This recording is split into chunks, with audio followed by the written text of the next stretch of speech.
The 1950s is a decade which is remembered as one of the most defining of the 20th century.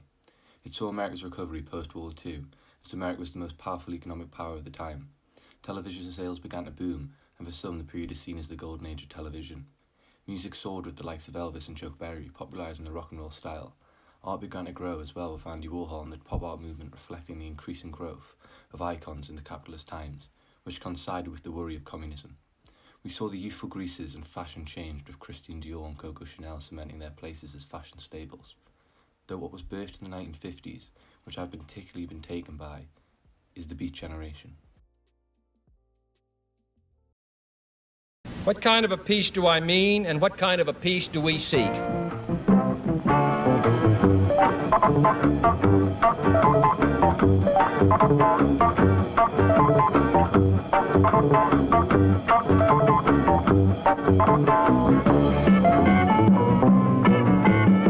The Beat Generation was a literary movement, which was ahead of its time by at least a decade. It had three main figures: William Burroughs, Allen Ginsberg, and Jack Kerouac. There were others such as Herbert Hunckel and Lucien Carr, but neither of them or the other members would hit the heights and cult status of the main three. Their work and life involved experimentation with psychedelic drugs, sexual liberation, and spiritual quests. They helped bring liberal publishing to the United States, with the contents of their works pushing boundaries and topics in literature and society which previously were seen as vulgar, taboo, and ungodly. The Beat Generations were hippies before there were any. They were true renegades, bohemians who realised that normal conventions of society they lived in were missing something, and that something was life and spirit.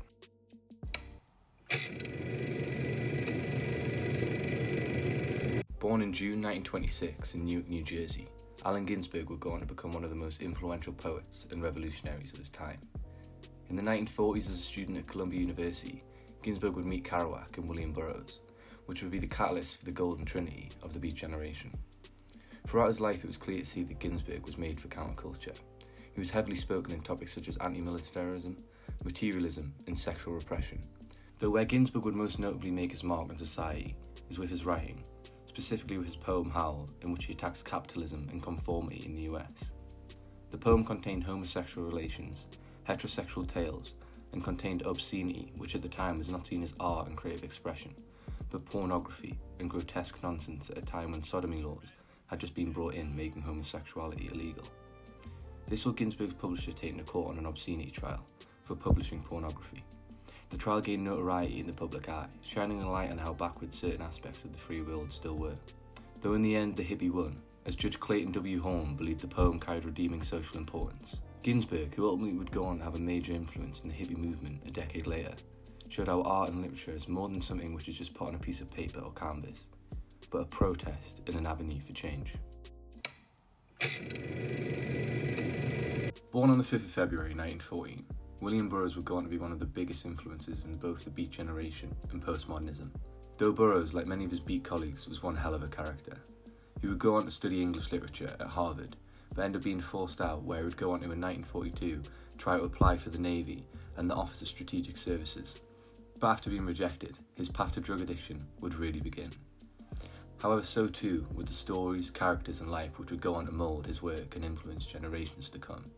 In 1943, a year removed from Harvard, Burroughs would meet the other two pieces of the Beat Trinity, in Ginsberg and Kerouac. They would go on to become close friends, and his drug addiction would continue. Though in 1951, whilst in Mexico City, Burroughs would have a defining moment in his life and in his character. His second wife, Joanne Vollmer, would be killed by Burroughs, with Burroughs giving two tales as to what happened. It originally said it happened as he was drunk and attempting a William Tell stunt. William Tell was a folk hero of Switzerland who was supposed to be an excellent marksman. The second, which he told the detective that he was showing his friends his pistol and dropped it on the table, which caused the bullet to hit and kill Joanne. This accident would gain Burroughs a 2-year suspended sentence for manslaughter and a name for lunacy. Though this lunacy would be what would give creation to his best work, with books being semi-autobiographical, writing based on his heroin addiction.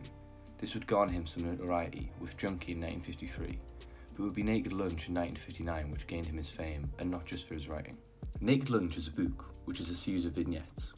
Simply put, a vignette is a short description or story of something. So with Naked Lunch, it can be read in any order, as there's no linear plot to each chapter, let alone the whole book. Though as I said, it was not just the writing which gave Naked Lunch its fame. Like Ginsberg, Burroughs' second book would be subject to one of the biggest literary censorship cases in the US. The book would be banned in Boston in 1962 due to obscenity. It had contents of child murder and paedophilia. However, the decision was reversed in 1966 by the Massachusetts Supreme Judicial Court, who found the book did not violate obscenity statutes, as it was found to have some social value. Though Burroughs was not just a writer, he delved in art and painting, but most interestingly would help David Bowie with his songwriting, as Bowie, who held up Burroughs as an idol, would use the cut-up technique, which was a technique which involved a fully linear text being cut up into small pieces and rearranged to make a completely new one. The most famous of this work is Burroughs' Nova trilogy, which is composed of 3 novels: Soft Machine, The Ticket That Exploded, and The Nova Express. Burroughs would say he was attempting to create a new mythology for the space age.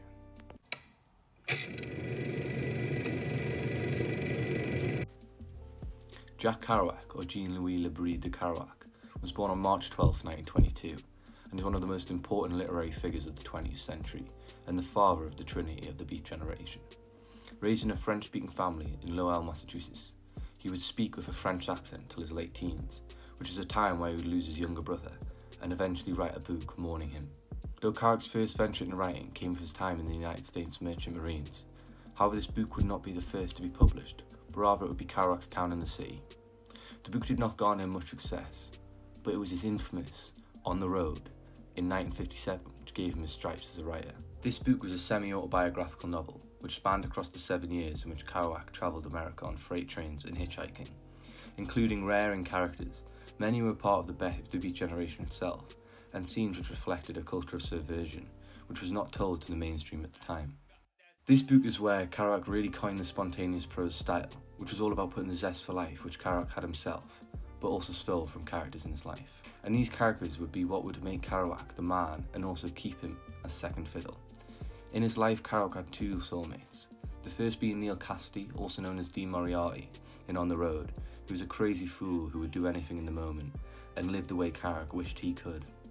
The second is Gary Schneider, or Safi Ryder in Dwelmer Bums, a Zen poet who would come into Kerouac's later life, and in my opinion, solidified to Kerouac that he was not the Zen master he thought himself to be, and leave him as the gazer like he had been all his life, rather than the gazed at. Though whilst at the time Kerouac was a sad soul, who for whatever reason never became the main man, his writing would ultimately guide him there. Kerouac is now one of the most beloved writers of the 20th century, and the head of one of the most famous literary movements of all time. But what Kerouac did was help evolve writing to a thing which was no longer about perfectly placed syntax or genre. He made writing about the person, the feeling, the spontaneity. He covered topics which would open the door for so many writers after him. Writing on issues of life, Buddhism, jazz, drugs, poverty, love and travel. His work, and others of the Beats, would be the catalyst for the hippie movement in the 1960s, with the likes of Bob Dylan and Jim Morrison being inspired by his work. However, ultimately Kerouac's life was one of misery and sorrow. He never seemed to be the main man, rather the watcher, but being the watcher would end up with him as one of the most respected writers and head of a generation, which would give the spirit to so many of us to come. Kerouac would die of alcoholism in 1969 at the age of 47.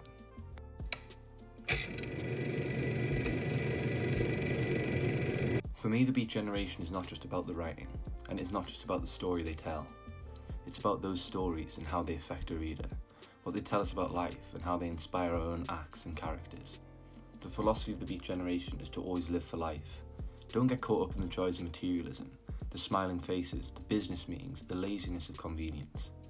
At the heart, the Beat generation is to make friends who push you into new places, to find yourself, to go on journeys which reveal what life is.